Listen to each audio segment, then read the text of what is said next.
ওসমান হারুনি রহমতুল্লাহ আলাইহি সফরে যাচ্ছেন। প্রতিমধ্যে দেখেন কিছু অগ্নি পূজক বলে আগুনের পূজা, নমস্তে নমস্তে,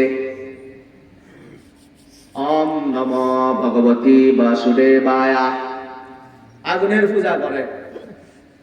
ওসমান হারুনি বলে, কি করো? বলছে, আমাদের প্রভুর উপাসনা করি। বলছে, এটা তো মাখলুক, প্রভু হয় কেমনে? বলছে, কি করো?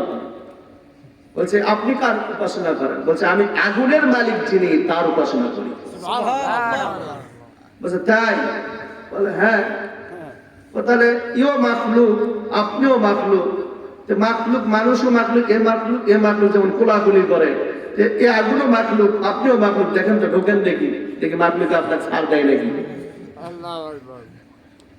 ওসমান হারুনি ওযু করলেন, 2 রাকাত নামাজ আদায় করলেন, আল্লাহর কাছে ডাকতে বললেন, মালিক, আমি একটা অধম ইব্রাহিম আলাইহিস সালাতু ওয়াস সালামের সন্তান, বাবার জন্য যদি আগুনটা ফুল বাগান বানায়া দিতে পারেন, বাবার সন্তান হিসাবে আমার জন্য একটু আগুনটা ফুল বাগান বানায়া দেন। সুবহানাল্লাহ। দোয়া শেষ,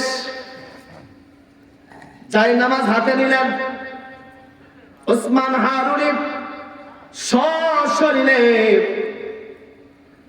আগুনের ভিতরে ঢুকলেন। সুবহানাল্লাহ। 2 রাকাত যাই নামাজ পাতায়া 2 রাকাত নামাজ আদায় করলেন, ফিরে আসলেন। সঙ্গে সঙ্গে ওই এলাকার সমস্ত অগ্নি পূজকগুলি ওসমান হারুনির হাতে হাত রেখে ইসলাম ধর্ম গ্রহণ করে নিয়েছে। এই ওসমান হারুনি একদিন এশার নামাজ আদায় করার পরে মুসল্লিদেরকে ডাকতে বলে, ও কলিজার টুকরা মুসল্লিরা, শোনো, তোমাদের কাছে একটা গোপন মেসেজ দেই, পার্সোনাল টপ সিক্রেট মেসেজ। কালকে যারা আমার পিছনে জামাতের সাথে ফজরের নামাজ আদায় করবে, তারা মৃত্যুর পরই আমার সাথে জান্নাতে চলে যাবে। সুবহানাল্লাহ। কিন্তু আমার সতর্ক, এই কথা তোমরা যদি এখানকার লোক ছাড়া অন্য কোন বাইরের লোকদেরকে বলো, সাবধান হয়ে যাও, তুমি কিন্তু জাহান্নামী হবে। এই বলে নামাজ শেষ করে ওসমান হারুনি বাসায়, যারা মুসল্লি ছিলেন সকলেই বাসায়। ফজরের নামাজে ওসমান হারুনি যখন মসজিদে আসলেন,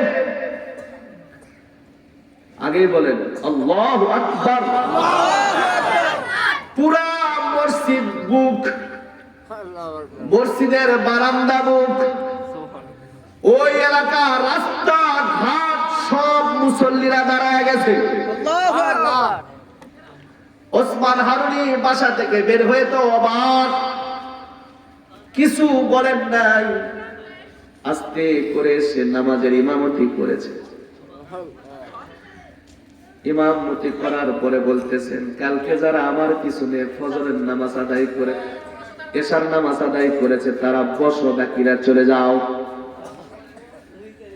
এশার নামাজ আদায়কারীরা বসলেন। ওসমান হারুনি ডাকতে বলেন, বাবাজি, কি বলেছিলাম? আজকে ফজরের নামাজ যারা আমার পিছনে পড়বে তারা জান্নাতি, কিন্তু এই কথা যারা অন্যত্র বলবে তারা কিন্তু জাহান্নামে চলে যাবে। কে বলেছো সত্যি করে বলো? সিরিয়াল তুমি বলছো? তুমি বলছে ভাই বলি নাই, 2 ভাই এক বিছানায় শুয়েছিলাম, না বলে আমি চলে আসছি ফজরের নামাজে।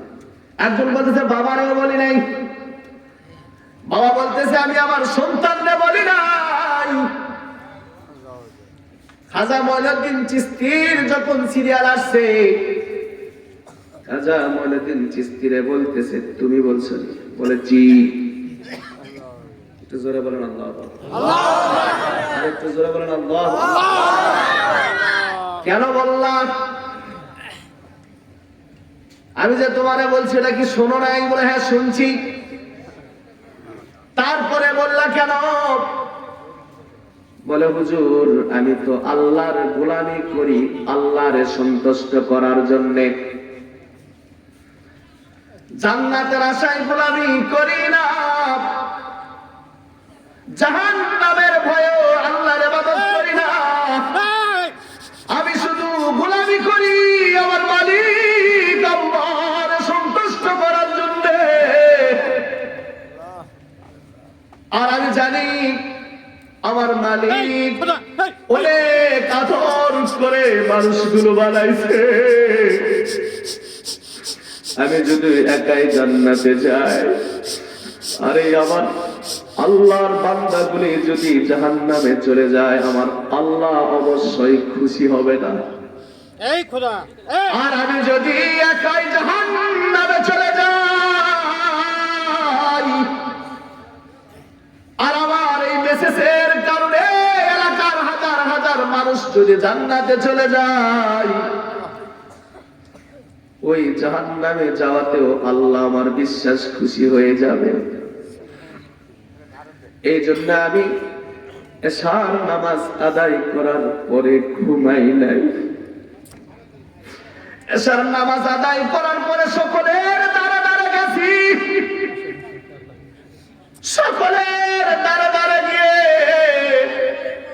দরজায় ডাক দিয়ে বলেছি, ভাই শোনো, ওসমান হারুনি এমন একজন ব্যক্তি যিনি জীবিত অবস্থায় আগুনের ভিতরে ঢুকে নামাজ পড়ে আবার বের হয়ে আসছে, অবশ্যই আল্লাহর ওলি।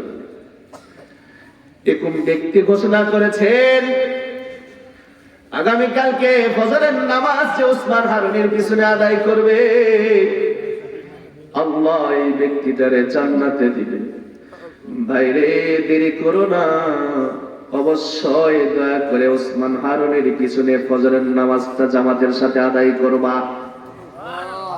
প্রত্যেকটা বাড়িতে এই মেসেজ পৌঁছায়া দিয়েছি।